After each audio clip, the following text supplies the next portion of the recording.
Good morning, everyone. I am going to have a conversation with a very interesting person at work, and he just wrote this in Japanese. Mitch. Hello. Hi, Mitch. Hi. So you and I, we had an interesting conversation the other day. It was Australia Day. Yes. And could you please share what you were sharing with me, because that was super interesting and relevant about who we are, what shaped us, and also we were talking a little bit about indigenous people. Yep.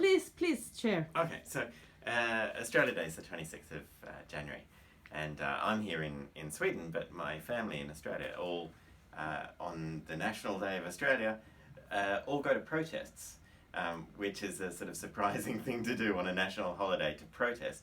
But the idea is that the 26th of January is actually celebrating the first day that English people arrived in Australia and started to colonise Australia, and actually declared that they had already declared that Australia was empty of people, which is terra nullius, was this special Latin word that they used. And of course there were people living there, some of which are my deep past well, actually not that past relatives, but relatives in my family as well.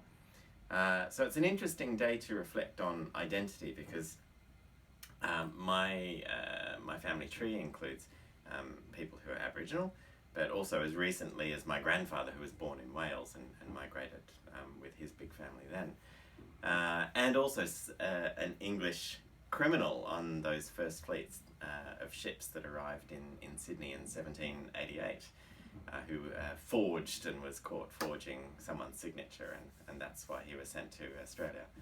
And that is you're talking about a relative of yours. Yeah. Yes. Yeah. So all three of these people are my relatives. So it's an interesting reflection, because to celebrate this day that all started is complex, because it wasn't very good for Aboriginal people and is continuing now. It's a long-lasting effect of colonisation, like in many other countries around the world.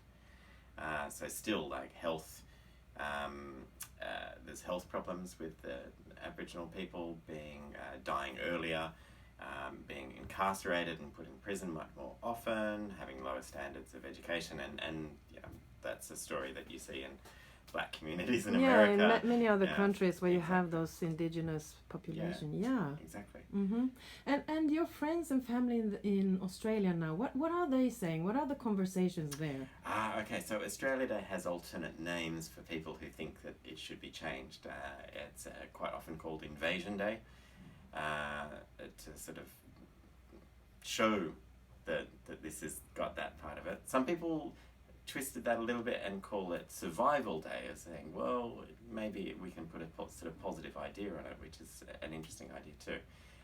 Okay, so that was about a short micro learning about Australia Day. Yeah. And now I'm curious to know about your own journey. Like, you're a very internationally minded person, Mitch. Which are the places that you lived? So, I actually have lived, 1 year I lived in England as a teenager, just between high school and university. But mainly before Sweden, I lived in Japan for 5 years, and that's still a big part of my identity, I guess, and who I am. Yeah. So, okay, so I had a period, well, I'm still in that period, when I was totally fascinating about Japan, about the lifestyle, the design, the way they look at things, feng shui, forest bath, all of that. But I'm curious to know, for you, how did living in Japan have an impact on you? Okay, so I think it is about it's a different perspective. I almost thought of it as a parallel universe way of sort of thinking about things. And it's simple things at one level. It's just like how you walk along the street. Like, everyone seems to know that they walk on one side. And, there's this phrase about meiwaku shinai de. Meiwaku is like not making anyone else inconvenient.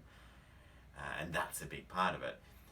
I mean, there's flip sides. It makes it easy for people to go because everyone's taking care of their surroundings and stuff. But there's also that personal pressure on, like, don't poke your head out of the water too much. Don't be too special. So there's always good and bad things about that. But I think that stuck with me a lot in life, this idea of trying to make it easy for me, but also the other people around me as well. Yeah, but language-wise, I'm a language teacher, and definitely Japanese language continues to sort of show me interesting connections and contrasts with English language and other languages that I'm learning too. Yeah. Yeah. And even because you got a dog just recently. Yes. Yeah. The and dog is yeah, the dog has a Japanese name, right? Japanese name, Japanese breed of dog as well. Yeah. That's Haruki. Yeah. Yes, Haruki. Yeah. Yeah. And the Haru bit means spring because he was born in May. Mm-hmm. Yeah. Fantastic. Anything else you would like to share from your living in Japan that we could use here in Sweden? What could we use in Sweden? Oh, so anything. Now you put me on the spot. Trains that work. Yeah. Would Yeah. be- Skånetrafiken, hint, Yeah. hint. So, Or if there are similarities, because often in Yeah. media they like to compare at least Japanese design with Swedish minimalism or Scandinavian. Absolutely. So maybe there Yeah. is something there. Yeah, I often think about that when I see like mid-century Scandinavian design, and I go, this feels like it would fit perfectly in a Japanese house. There Yeah. just seems to be that really interesting connection, I Mhm. think, there. And coming from Australia, both countries actually have all 4 seasons and celebrate them quite a lot. Like Yeah. celebrate summer, celebrate winter, and spring and autumn. And Australia really gets marginally, it very rarely gets cold. Yeah. And just gets very hot. Yeah. And never gets that different, really. The Mhm. seasons aren't that obvious and not that celebrated either. So Yeah. that I really appreciate Mhm. about both countries, for sure. Yeah. Yeah. Fantastic. Thank you so much, Mitch, for okay. sharing your story about Australia, about living in Japan, and yeah, have a good day, everyone. Right? Bye.